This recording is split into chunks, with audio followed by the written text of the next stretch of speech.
Hi, this is Steph with Belladonna Dyes, and today we're going to make a dye over ice geode.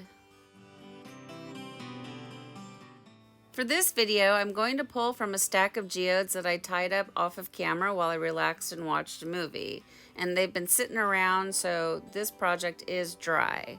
Now I'm doing the dye over ice method, as you can see, and I'm using my Frigidaire Nugget Ice Machine ice. And I like to add enough ice to where I don't see any of the fabric showing through. And then I'm just going to do a single color ice dye in the color Cocoa Loco. I'm applying the dye with one of the spoons that I got from boredomwithjen.com. This one went through the dishwasher, so it's all bent and crooked. This is not how they look. This is just something that I did wrong. Now I'm using the back of my shears to tap on the spoon to make sure I get all of the dye out. And then I give it a quick little sprinkle of soda ash for good measure, and I set it aside and let the ice melt. After the ice melted, I came back and I checked it, and there's a lot of undersaturation. So I'm just going to flip the project over and repeat the process. This is my first time using this color, so I don't really know what to expect. That's why I'm swatching it out. But as soon as the dye hits the ice, it is so pretty.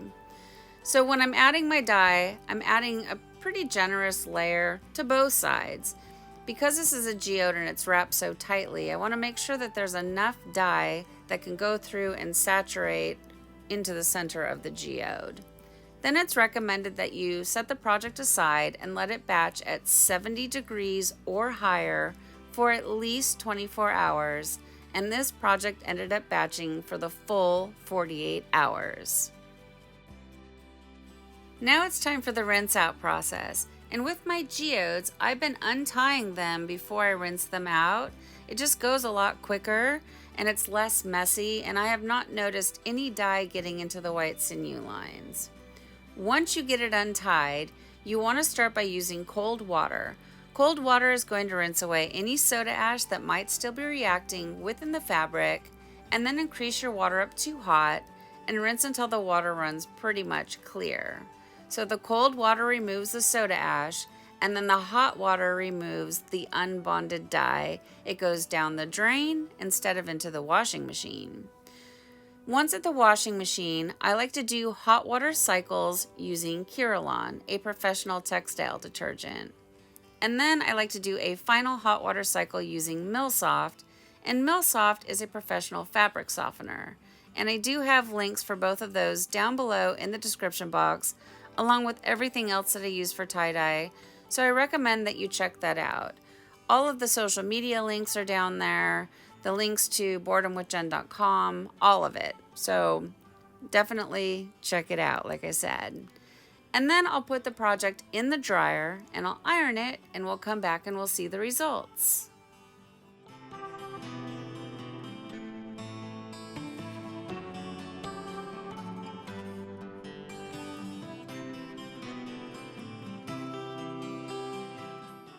Well, here it is, guys. Here's our dye over ice geode after it's been washed and dried, and I really like this color. It kind of reminds me of suede. When I was in high school, I had the really super popular bomber jackets. They were like that really pretty brown, bronzy color, and this reminds me so much of that.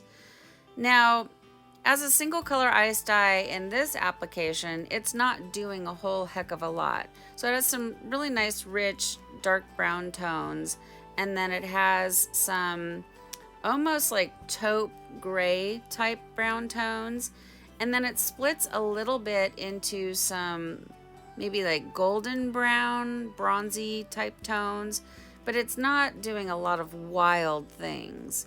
Here and there, you can see some of the component colors, the primary colors, fuchsia, lemon yellow, and turquoise.